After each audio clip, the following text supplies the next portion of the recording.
Sita. Sasa ni waombe wapendwa wa sharika, simameni. Simama katika uwepo wa Yesu Kristo aliyefufuka. Kwa pamoja tunakwenda kusema sala ya Bwana kwa ajili ya watu wetu hawa tuliobatizwa leo. Kwa pamoja tutulie, tunakwenda kuwakabidhi katika sala ile Bwana aliyowafundisha wanafunzi wake. Sala ya Bwana, ukurasa wa 366. Baba yetu ndiye mbinguni, jina lako litukuzwe.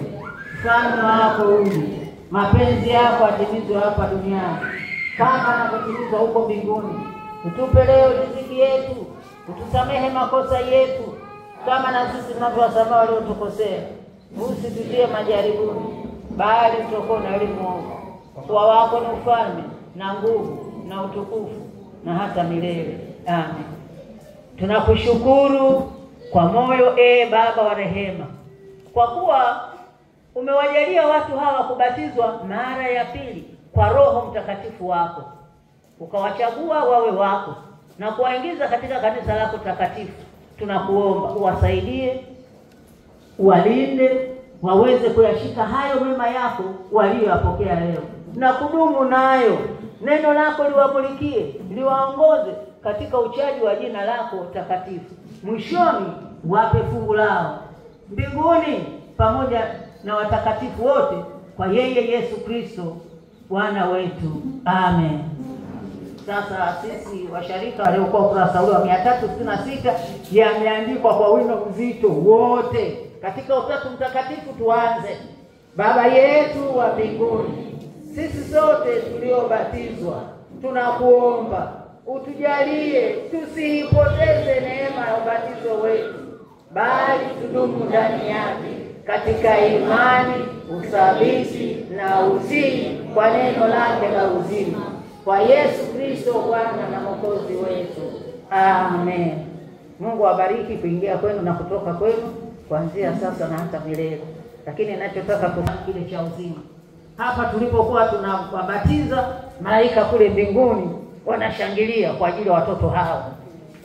Mungu amevuna, amepata kundi. Tunawashukuru kwa ajili ya kuwaleta. Sasa nyinyi baba, mama na wadhamini, muwatunze watoto hawa kwa kuwaombea. Na nyinyi wadhamini, siwe leo tu mkienda kule mnakula mapochopocho wale walioandaliwa kwa sikukuu, halafu nakuwa kwa heri, wanakuja kukuita tena. Unajua yule mtoto, si umemsahau yule mchungaji mzee alikuja amembatiza mwaka ule, ilikuwa mwaka gani Pasaka ile? Umesahau? Ilikuwa 25 vile. Sasa kesha ndo nani amekuwa mkubwa. Ndio kipama yake. Unashangaa. Wewe sio wa kushangaa.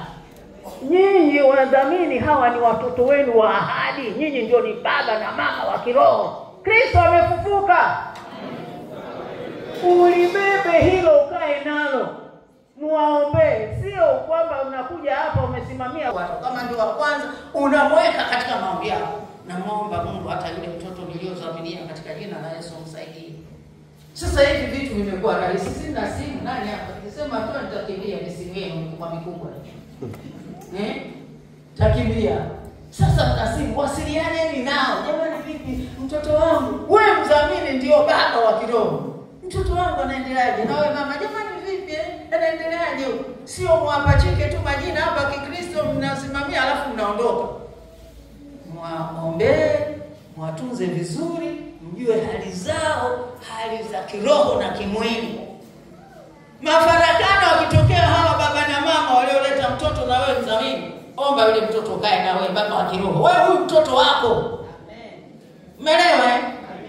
Hii uliosema leo namkataa shetani, unatembea naye mpaka mtoto arudi tena madhabahuni aseme mwenyewe namkataa shetani na kazi zake zote, na wewe ukiwepo unamsikiliza, ndio anaichukua kutoka kwako.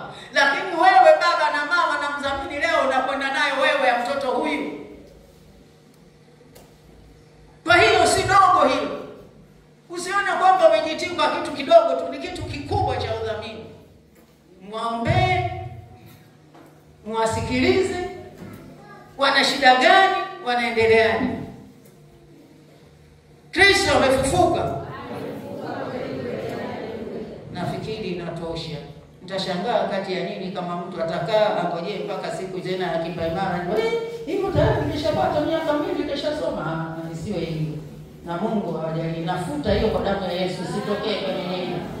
Haya, wageukieni washarika kule.